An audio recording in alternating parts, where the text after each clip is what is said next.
જય સ્વામિનારાયણ। આજે વાત કરવી છે ઉપરવાળાનો હાથ। એક વખત એક ગામની એક સ્ત્રી પોતાના બાળકને લઈ નજીકના શહેરમાં ગઈ।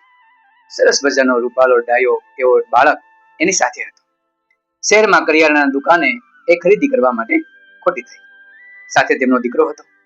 દીકરો એવો સરસ મજાનો હસતો હતો કે વેપારીને દીકરો ખૂબ ગમ્યો। નિર્દોષ હાસ્ય વેરતો હતો। આથી વેપારીએ દીકરાને નજીક બોલાવ્યો। કાલી ગેલી ભાષામાં સરસ વાતો કરતો હતો।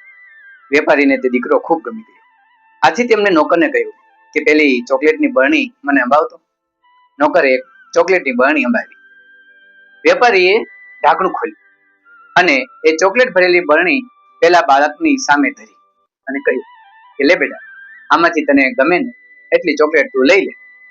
બાળક ના પાડે છે, ના, મારે ચોકલેટ નથી જોઈતી, હું ચોકલેટ નહીં લઉં। આથી વેપારીને વધારે આનંદ થયો કે કેવો સરસ બાળક છે, ચોકલેટ આપું છું છતાં લેતો નથી। ઘણો પ્રયત્ન કર્યો, લે બેટા લઈ લે, પરંતુ બાળક હસતો હસતો ના પાડે, ના અંકલ, મારે ચોકલેટ નથી જોઈતી, હું ચોકલેટ નહીં લઉં। આથી વેપારીને એમ થયું કે દીકરો ખૂબ સંસ્કારી છે, તો લાવ હું જ આપું। આથી વેપારીએ એ બરણીની અંદર હાથ નાખ્યો। જેટલી હાથમાં આવે એટલી બધી ચોકલેટ હાથમાં લીધી।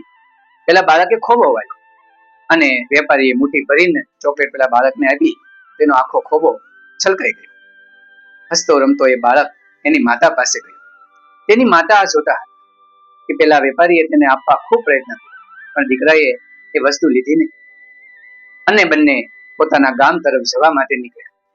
ત્યારે તેની માતાએ દીકરાને પૂછ્યું, એમ બેટા, તને પેલા અંકલ ચોકલેટ આપતા હતા, તું લઈ લે લઈ લે, છતાં તું ના પાડતો હતો, મારે ન જોઈએ, હું નહીં લઉં, હું નહીં લઉં, આવું તું શા માટે કરતો હતો?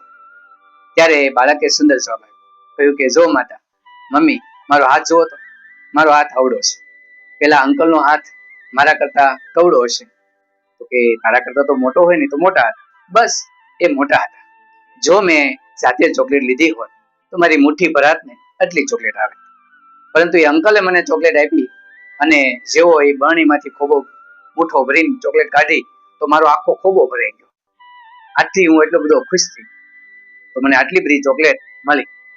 ની માતા આ બાળકને શોધી અને પોતે પણ વિચારમગ્ન થઈ કે સાચી વાત છે, આપણે ભગવાન પાસે માગવા નીકળીએ છીએ, પરંતુ આપણો હાથ કવડો, શું આપણે ભગવાન જેટલું માગી શકીએ?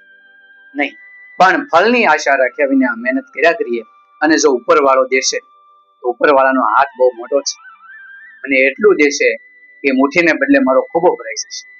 આમ ભગવાનને માગવા, ભગવાન પાસે માગવા કરતા ભગવાન જાતે આપણને આપશે તો અઢળક આપશે, ન પૂછો વાત એટલું આપશે।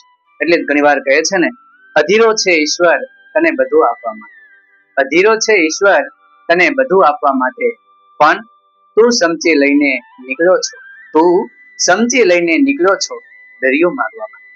આપણે સમજી લઈને દરિયો માગવા જઈએ તો કેવું લાગે? આમ ભગવાન હજાર હાથ વાળો છે કે જ્યારે આપવા બેસશે ત્યારે આપણા ખોબા અને ઘર બધું છલકાઈ જશે।